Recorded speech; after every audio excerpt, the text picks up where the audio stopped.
متعال نے ہمیں توفیقات سے نوازا۔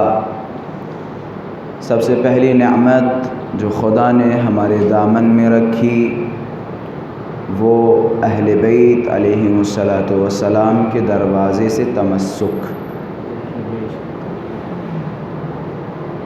یہی وجہ ہے کہ خطبات میں اور روایات میں موجود ہے کہ تم سب کا فریضہ ہے کہ اول نعم کا شکر ادا کریں۔ جو خدا نے تمہیں سب سے پہلی نعمت عطا کی، حتیٰ اس دنیا میں آنے سے پہلے، جب تم عالم ذر میں تھے یا اس کے بعد یا اس سے پہلے جو عوالم گزرے، جب تمہارا وجود وہاں تھا، خدا نے ایک نعمت تمہیں وہیں دے دی تھی، اور وہ نعمت ہے ولایت اہل بیت علیہم السلام۔ تو سب سے پہلی نعمت کا شکر ادا کرو خداوند متعال کی خدمت میں۔ عزیزان محترم،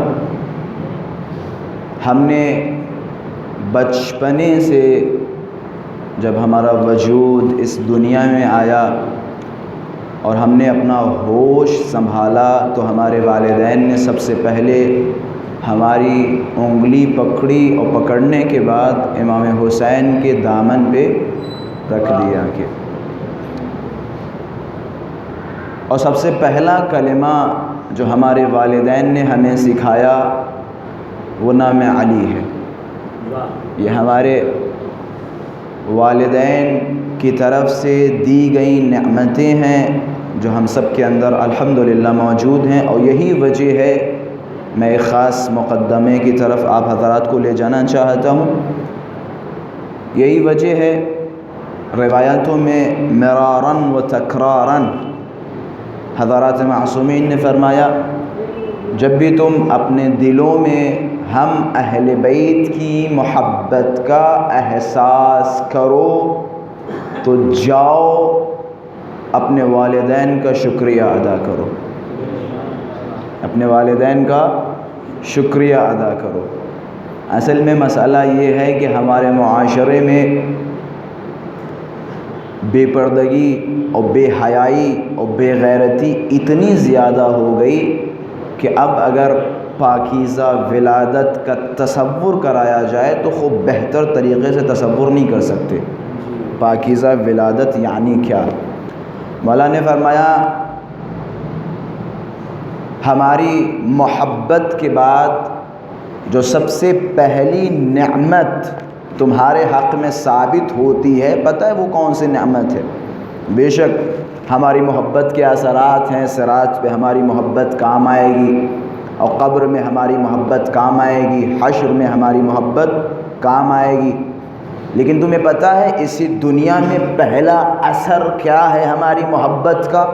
کہ مولا کیا کہ جب بھی تم احساس کرو تمہارے دلوں میں ہماری محبت ہے تو سمجھ جاؤ طیب الولادہ، تمہاری ولادت پاکیزہ ہے، تمہاری ولادت پاکیزہ ہے۔ اور یہی وجہ ہے معصومین نے فرمایا کہ جب بھی من وجد فی قلبہ یا من وجد برد حبنا فی قلبہ فلیکثر الدعاء لامہ، کہ جو بھی ہماری محبت کی ٹھنڈک اپنے دلوں میں محسوس کرے تو وہ جائے اپنی ماں کے لیے دعا کرے، کیونکہ اس کی ماں نے اس کے باپ کے ساتھ خیانت نہیں کی۔ وہ افراد جو سمجھ گئے، میں زیادہ اس حدیث کو کھولوں گا نہیں، اگر کوئی انسان ہماری محبت محسوس کر رہا ہے تو اپنی ماں کے لیے دعا کرے، کیونکہ اس کی ماں نے اس کے باپ کے ساتھ خیانت نہیں کی۔ اچھا، اس حدیث کو سننا ہو اور سمجھنا ہو تو دوسری حدیثوں کو پڑھیں، اور دوسری حدیثوں سے یہ حدیث بخوبی سمجھ میں آ جائے گی۔ آپ نے ماشاءاللہ سے بچپن سے سنا ہوگا، اور کیا جملے ہیں معصومین کے؟ یا علی، اے علی، آپ سے دشمنی نہیں کرے گا مگر یہ کہ وہ ولد الزنا ہو، وہ پاک و صاف انسان آپ سے دشمنی نہیں کر سکتا، اور محبت علی ہر کسی کے دل میں نہیں آ سکتی۔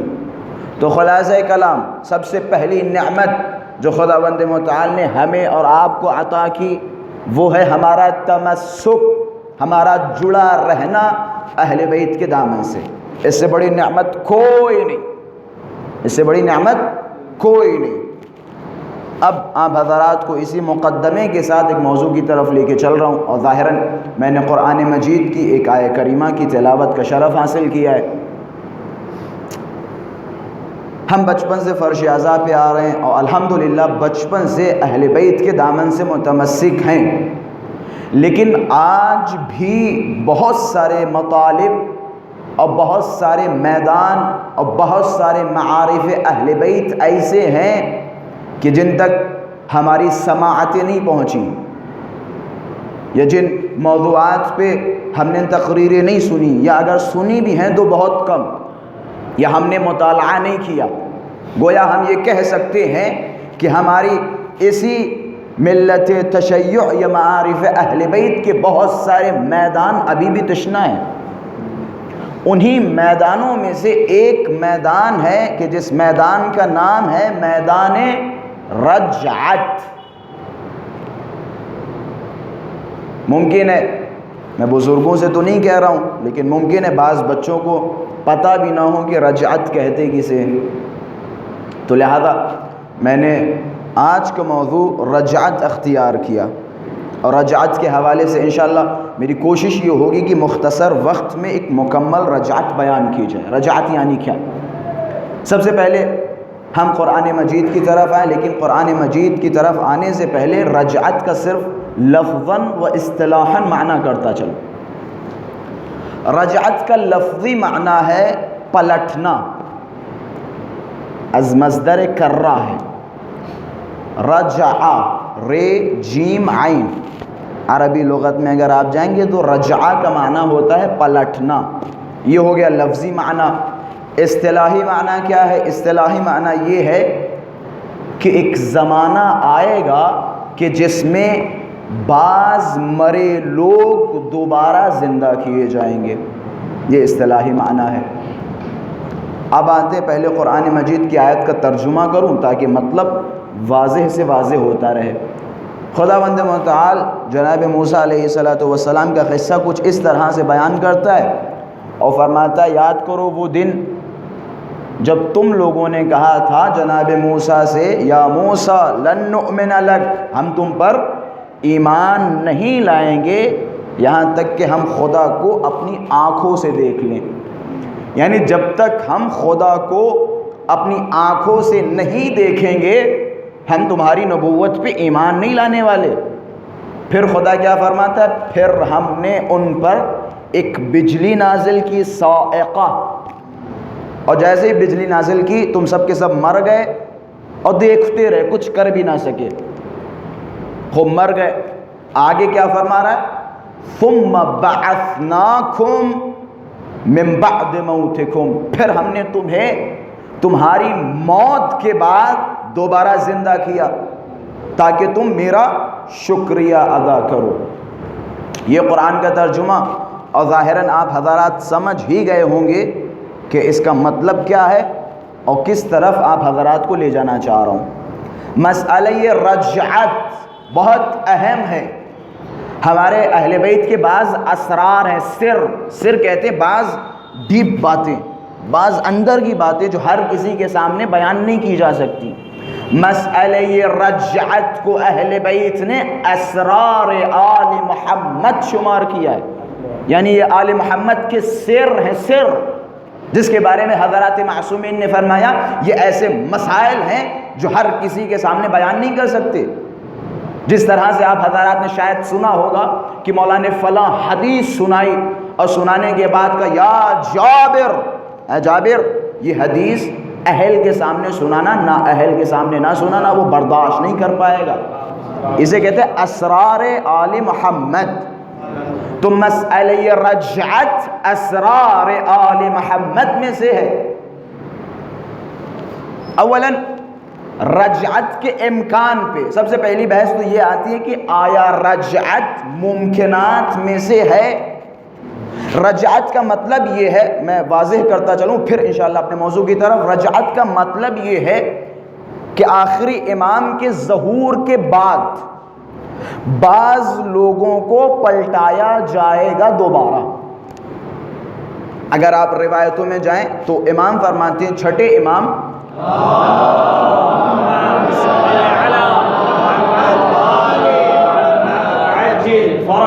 حضرت فرماتے ان الرجعہ لیست بعامہ، کہ رجعت عمومی نہیں ہے، ایسا نہیں ہے کہ ہر آدمی دوبارہ پلٹایا جائے گا اور ہر آدمی دوبارہ قبروں سے زندہ کیا جائے گا، عمومی نہیں ہے، رجعت خصوصی ہے۔ رجعت کن کی ہوگی؟ مؤمن خاص و مشرک خاص، مشرکوں کی بھی ہوگی اور مؤمنوں کی بھی ہوگی، لیکن مؤمنین میں سب کی نہیں ہوگی جو خاص مؤمن ہوں گے، مشرکوں میں سب کی نہیں ہوگی جو خاص اور بڑے بڑے شرک کے بت ہوں گے، ان کی رجعت ہوگی۔ اور یہی وجہ ہے مولا نے فرمایا پتہ ہے سب سے پہلے رجعت کس کی ہوگی؟ کہ سب سے پہلے رجعت میرے جد امام حسین کی ہوگی۔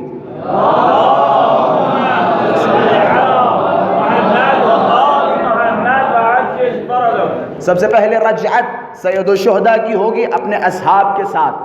اب آپ حضرات ظاہراً ایک نقطے کی طرف جا رہے ہیں اور آپ کے ذہنوں میں سوال آ رہا ہے کہ آخر کیوں بعض لوگوں کی رجعت ہو رہی ہے اور کیوں بعض مشرکوں کی رجعت ہو رہی ہے؟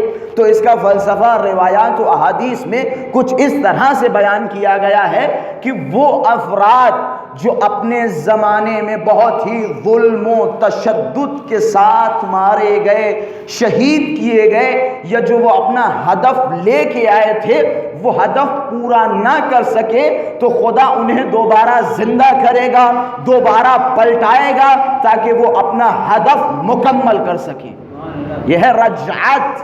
سب سے پہلے رجعت میرے اور آپ کے مولا امام حسین کی ہوگی، اور روایتوں میں موجود ہے 900 سال امام حسین کی حکومت ہوگی، 900 سال کی حکومت ہوگی، اور اسی کے ساتھ ساتھ یزید ملعون کی رجعت ہوگی۔ اور وہ افراد جنہوں نے اتنا ظلم و ستم ڈھایا اور اس دنیا میں وہ سزا نہیں دی گئی جو انہیں دینی چاہیے تھی، ان کی رجعت ہوگی۔ یہی وجہ ہے روایتوں میں آپ جائیں حضرت نے کیا فرمایا؟ مؤمن خاصہ او مشرک خاصہ، مؤمن خاص کی رجعت ہوگی اور مشرک خاص کی رجعت ہوگی۔ الحمدللہ سے اب ہمارے تقریباً بچے بھی رجعت کو بخوبی جان گئے۔ اب رجعت پہ دو بحثیں، غور کیجئے گا ایک ایک نقطے پہ، انشاءاللہ نتیجہ بہت ہی خوبصورت ملے گا۔ رجعت پہ دو نقطے۔ اب سوال ہوگا، ایک ہے امکان، ایک ہے وقوع۔ ایک کسی چیز کا ممکن ہونا اور دوسرا کسی چیز کا واقع ہونا۔ اگر کسی چیز کا واقع ہونا حتمی ہو تو امکان بحد اولا حتمی ہے۔ مثال کے طور پہ اس عزاخانے یا اس گھر میں اگر آپ آ گئے تو آپ کا آنا یہ وقوع پذیر ہو گیا، یعنی آپ آ گئے، بس آپ کا آنا اس بات کی دلیل ہے کہ یہاں آنا بحد اولا ممکن ہے۔ ایک مرتبہ کہا کہ ہم وہاں جا سکتے ہیں، اسے کہتے ہیں امکان۔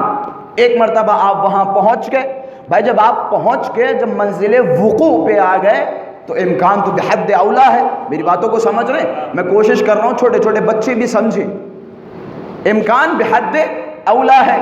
اب اگر رجعت کے حوالے سے قرآن مجید میں جائیں تو الحمدللہ رجعت کا امکان تو بحد اولا واضح ہے۔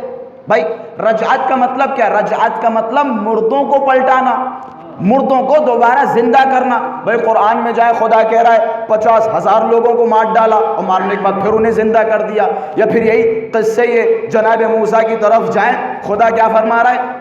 ہم نے تمہارے اوپر صاعقہ نازل کیا اور سب کے سب مر گئے، ثم بعثناکم من بعد موتکم، پھر ہم نے تمہیں تمہاری موت کے بعد دوبارہ زندہ کیا۔ بھائی امکان تو ہے نا، ہے یا نہیں؟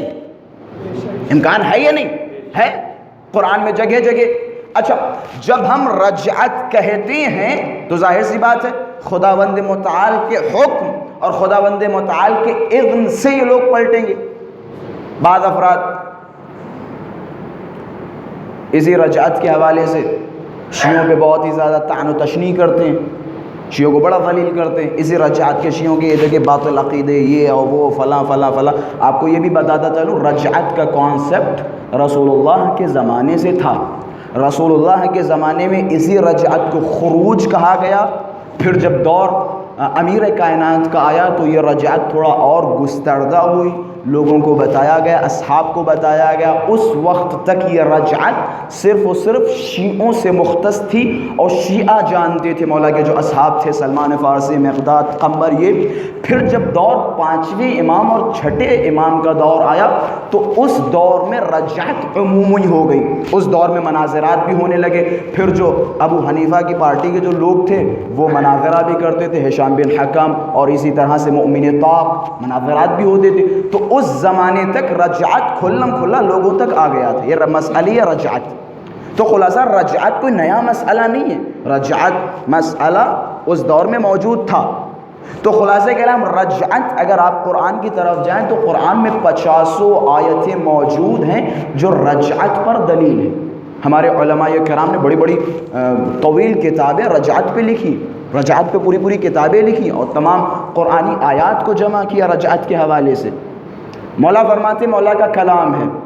میں شروع میں نے ایک مقدمہ بنایا تھا اور ایک جملہ کہا تھا، مع الاسف الشدید ہمارے شیعہ مولا کے چاہنے والے اہل بیت کے معارف سے غافل ہیں، خود اہل بیت کے معارف سے غافل ہیں۔ پتہ ہے آپ کا مولا کیا فرماتا رجعت کے حوالے سے؟